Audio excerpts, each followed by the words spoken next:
everybody, James Shepard here with another edition of the Merchant Sales Insight. This week, talking about selling dual pricing. And I had some great experiences out in the field, closing deals. I even went out with my 10-year-old son, Donnie, to do some terminal installations. If you go to ccsalespro.com/insights and download the PDF version, you'll actually be able to see some pictures there of my son and I out installing some terminals. Now, obviously, we installed Valor Paytech terminals. That's the sponsor of this edition of the Merchant Sales Insight.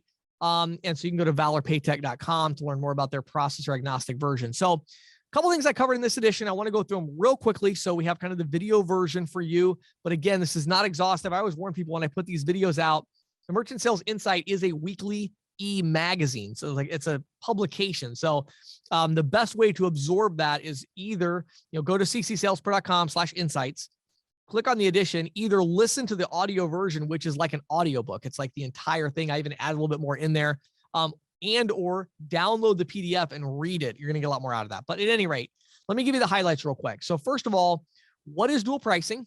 Been a lot of misinformation, confusion out there. I'll take my share of the responsibility for kind of rolling this out very quickly when I thought the timing was correct.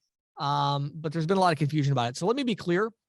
Dual pricing has the exact same economic model as non-cash adjustment. So those of you that have sold non-cash adjustment program or a service fee program where there was this fee that was added to credit and debit transactions, as far as residuals and margin, the economic model is identical with the type of dual pricing that I'm talking about. Okay. So when you hear me talk about dual pricing, I'm not talking about something that has a different economic model where, debit has the same price as cash or something like that. No, it's the exact same economic model. So you say, well, then why do we want to do that, right? Like, what's the point? Well, there's several things. I'm going to talk about some of them today, but from a compliance perspective, the idea of adding a line item to the receipt and adding a fee to the transaction when it's a card transaction is something that Visa has come out strongly against. And so in this particular case, I actually think Visa has some legitimate pressure on them on the regulatory side and things like that.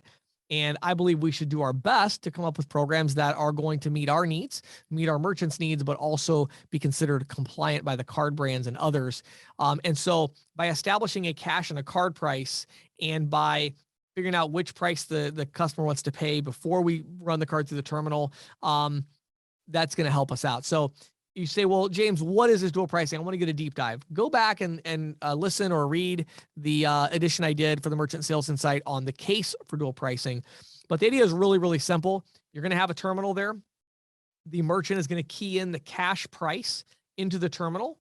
So again, the merchant may choose to have the cash and card price listed on the receipt, listed on the menu or on the shelf. So they may have dual pricing in the entire store, right? That's their decision. That's not your decision. Your decision is not what they do on their shelf or what they do on their menu. That's up to them. But in either case, no matter what they're doing, or maybe all they have on the shelf is the cash price, right? But in the terminal, they're going to key in the cash price because you got to key in one of the prices, right? It doesn't make any sense to have them key in both. They're going to key in one price. You're going to have that differential, usually 4% or whatever it's going to be. You have that differential between the cash price and the card price. The terminal, like the Valor Paytech terminal, is going to automatically calculate that difference. So somebody comes to the store, they buy something for $100. They come up, the merchant says, do you want to pay cash or card today? And they say, I want to pay with a card. They're going to key the $100 into the terminal. It's going to pop up and show cash price 100, card price 104, right? The merchant would then choose the card price. Then they would run the transaction. And on the receipt, it would just say card price 104. And of course, there's going to be a sign at the counter and at the door. You need to make sure you have compliant signage. I talk about all that in that previous edition. Now, again, you say, well, wait a minute, James, that's not really compliant. The dual pricing has to be on the shelf and on the menu. Why? Why? Now, there are certain states where there really are laws about that. Okay. New York would be one of them where truly to be compliant there, the merchant would need to put things on the shelf and or on the menu that would have both prices.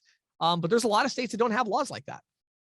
And there's no reason why it needs to be that way, right? As long as the customer is not confused and it's a good experience for them, it's fine. So anyway, all that to say, that is why I presented dual pricing about, I don't know what it's been now, maybe 8 weeks ago, as kind of like an urgent thing of like, we need to get on this and start moving over because again, the non-cash adjustment program was under attack by the card brands pretty clearly.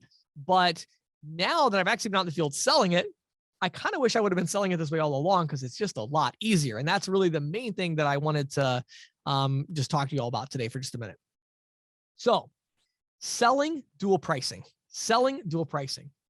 Well, when you're selling dual pricing, I have two main tips that I think are really going to help you. Number one, leverage the fuel station concept in a big way. When I first went out in the field, I was using my same kind of old pitch for cash discounting, which starts out talking about how I eliminate their processing fees.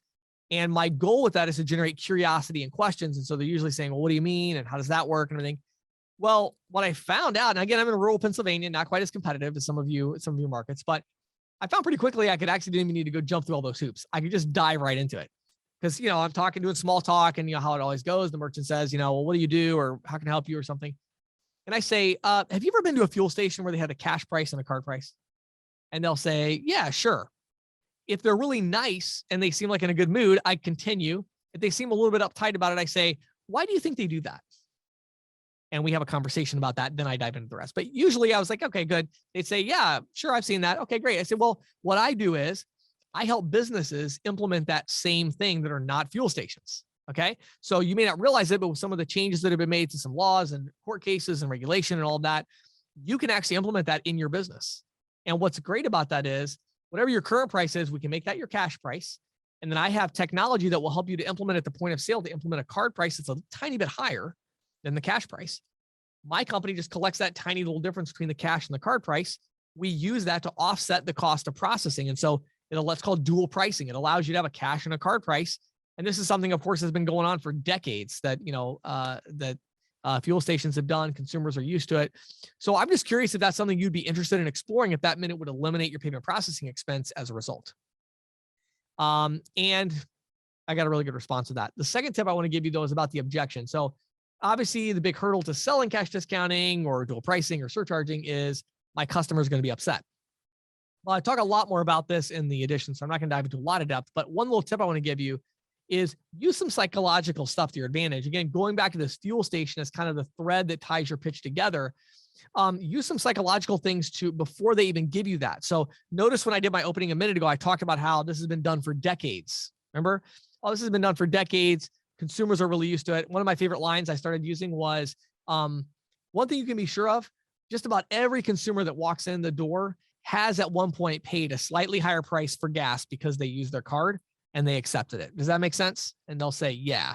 They'll say, exactly. So if they bring up any concerns or questions, just let them know it's the same thing as the fuel stations where they have the cash and the card price. So, that thread, you can take it all the way through your pitch. It's fantastic. Makes for a great opening. Makes for a great psychological kind of preamble to them getting into objections. Makes for a great rebuttal to the objections. Also makes for great education of the merchant. They intuitively grasp it a lot better than the non-cash adjustment that's really a discount, but it's actually a fee and, that whole thing. It's just a lot easier to explain.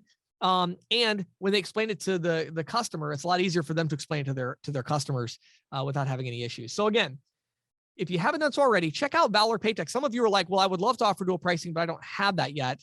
If you're an ISO, go over to valorpaytech.com and sign up with them. They can give you a terminal, and within a couple of days, you're ready to go, because all I have to do is flip a switch to say we want to do dual pricing, and the terminal implements the dual pricing for you. So again, everything else in the back end is the same as a non-cash adjustment as far as the fees you're charging, the daily discount, or however you're handling that.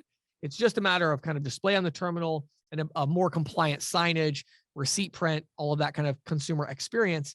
But I'd really encourage you to check out valorpaytech.com. And again, if you're not selling dual pricing, you're really missing out. I would encourage you, some of you are like, oh, no, I'm a non-cash adjustment person. Okay. Try dual pricing just a little bit. Try it for like a day or two. I've sold a lot of cash discounting as well. And I was like, wow, this is really awesome. It's a lot better. So I think you're going to like it from a sales perspective. And as an added benefit, on the compliance side, it's a little bit more of a rock solid approach. So my name is James Shepard. Head over to ccsalespro.com/insights to download our latest edition, and have a great day.